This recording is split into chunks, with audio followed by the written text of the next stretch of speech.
Good morning everybody. Science with Dhirendra में आप सभी का स्वागत है। मैं धीरेन्द्र कुमार आज आप सबों के समक्ष एक जलता हुआ टॉपिक्स के बारे में अपनी कुछ राय देना चाह रहा हूं।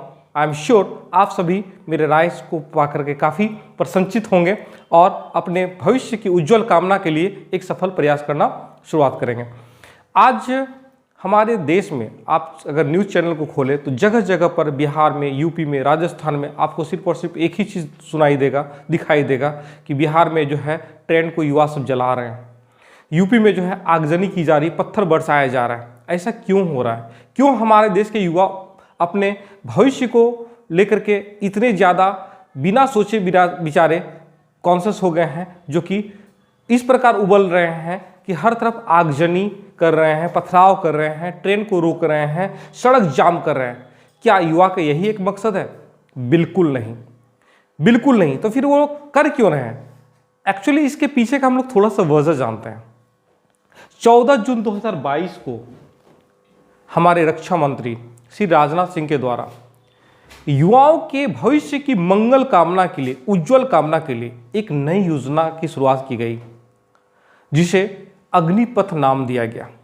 और उस योजना के तहत उनके द्वारा ये घोषणा की गई कि अग्निपथ के तहत में युवाओं को 4 साल के लिए तीनों सेनाओं में प्रशिक्षण दिया जाएगा और उसे एक जॉब दिया जाएगा। हाँ, ये जॉब जो है पहले की तरह जो है नहीं होगा, उससे थोड़ा सा अलग होगा। इन 4 साल में युवाओं को जो है एक फिक्स पैकेज के तहत में एक निश्चित राशि दी जाएगी और 4 साल के पश्चात जब युवा का टर्म कंडीशन समाप्त हो जाएगा तो जितने भी छात्रों को चुना गया, जितने भी युवाओं को चुना गया है, उनमें से 25% को जो है आगे कंटिन्यू कर दिया जाएगा।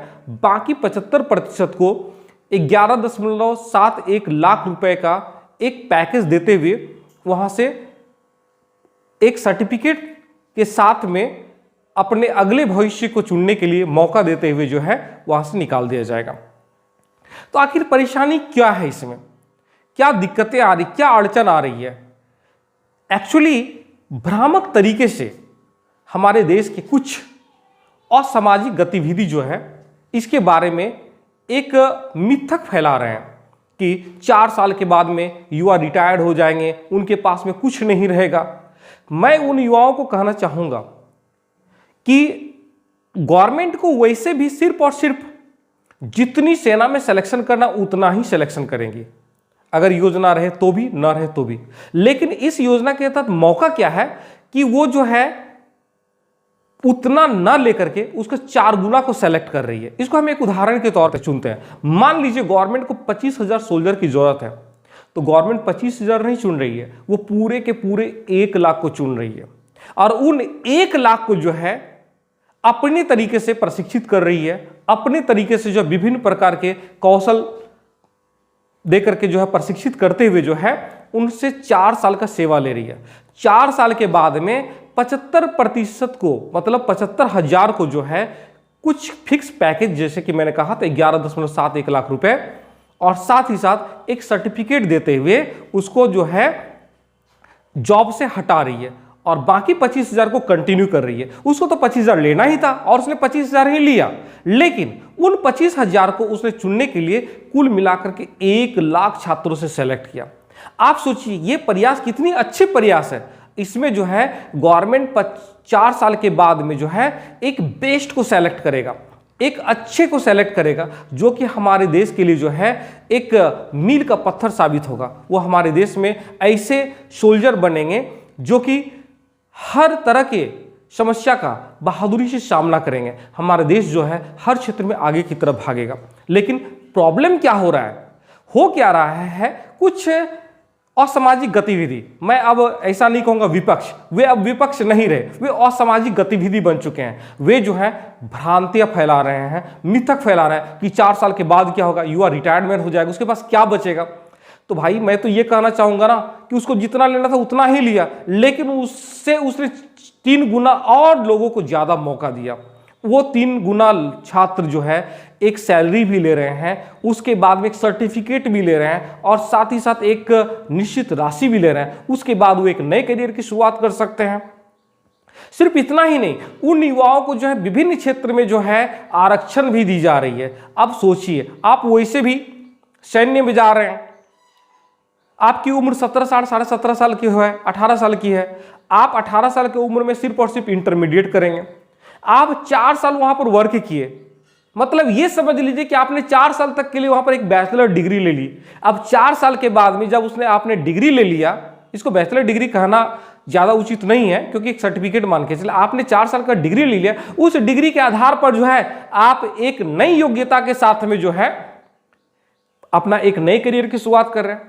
अगर भारत सरकार ने ऐसा न करके अगर ऐसा कर दिया होता कि सैन्य में जो है 4 साल के लिए एक कोर्सेज चलाई जा रही है, उसमें आप लोग को इतनी रुपीस फीस देनी है और उसके बाद में आप जो है जॉब के लिए अप्लाई करेंगे, फिर उसमें से 25% कुछ चुना, आई एम श्योर सभी अप्लाई करते। लेकिन जब गवर्नमेंट पैसा दे रही है और आप लोग को ट्रेनिंग दे रही है, खाने पीने की सुविधा दे रही है, आपको इंश्योरेंस दे रहा है 1 करोड़ रुपए का, उस दौरान अगर आपको कोई शारीरिक क्षति हो जाती है उसके लिए 44 लाख रुपया दे रही है, तब भी आपको प्रॉब्लम है। क्यों उनकी बात सुनते हो?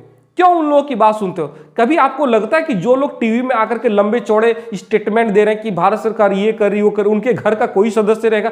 बिल्कुल नहीं रहेगा। उनका तो काम ही है, उनका तो व्यवसाय ही है कि आप लोगों को भड़काना और अपना उल्लू सीधा करना। आप क्यों उनके बहकावे में आते हो? अपने लिए सोचो ना, अपने देश के लिए सोचो ना। आपके लिए जो है देश बड़ा है, उनका स्टेटमेंट बड़ा नहीं है। और एक बात मैं सभी को कहना चाहता हूं, जो युवा हाथ में लाठी लेकर के, पत्थर लेकर के तोड़फोड़ कर रहे हैं, ट्रेन में आग जला रहे हैं, वे हमारे अग्निवीर हो ही नहीं सकते हैं। जो अपने हाथों पे चिंगारी लेकर के अपने ही देश को जलाए, वे हमारे अग्निवीर नहीं है, वे इसके योग्य नहीं है। मैं तो कहूंगा गवर्नमेंट से ऐसे युवा को चिन्हित कीजिए और उसे उपद्रवी समझ करके उसको हटा दीजिए। वे तो हमारे देश को नुकसान कर रहे हैं ना। आपने कभी सुना है या देखा है कि देश के सैनिक जो है देश को नुकसान करते हैं? अरे वो तो देश को के लिए जान देते हैं, वे देश के लिए तो मरना जानते हैं, देश के लिए मिटना जानते हैं, देश के लिए संपत्ति को तोड़ना नहीं जानते हैं, देश के लिए बर्बादी करना नहीं जानते हैं। तो वे युवा अग्निपथ के अग्निवीर नहीं है। और मैं कहूंगा अपने गवर्नमेंट से, आपका जो ये निश्चय है ये बहुत अच्छा डिसीजन है। इसमें युवाओं को जो है एक नया अपॉर्चुनिटी मिल रही है और इसमें हल्का सा मेरे तरफ से एक राय है, एक हल्का सा संशोधन करते हुए, जैसे कि उसमें जो है एक पढ़ाई का भी छोटा मोटा आधा घंटा 1 घंटा का एक माने सुरक्षा से संबंधित पढ़ाई का एक नया चैप्टर, एक नई शुरुआत करते हुए जो उसको लागू कर दिया जाए, ताकि उसको जो है प्रॉपर जो है हम लोग बैचलर डिग्री का सर्टिफिकेट भी दे सकें। वो युवा अर्न भी कर रहे हैं, लर्न भी कर रहे हैं, एक सर्टिफिकेट भी ले रहे हैं और उसके बाद 4 साल के बाद एक निश्चित राशि लेकर के निकलेंगे और एक नया फ्यूचर बनाएंगे। तो ये हमको लगता है कि उसके लिए एक सोने के पर सुहागा का जैसा काम करेगा, एक मील का पत्थर साबित होगा। और मैं उन युवाओं को एक बार फिर से कहना चाहता हूं कि आप अग्निवीर अगर बनना चाहते हैं तो अपने हाथ में जो ये पत्थर है या फिर ये लाठी जो है जिसको लेकर के आप तोड़फोड़ कर रहे हैं, आग जला रहे हैं, उसको फेंको।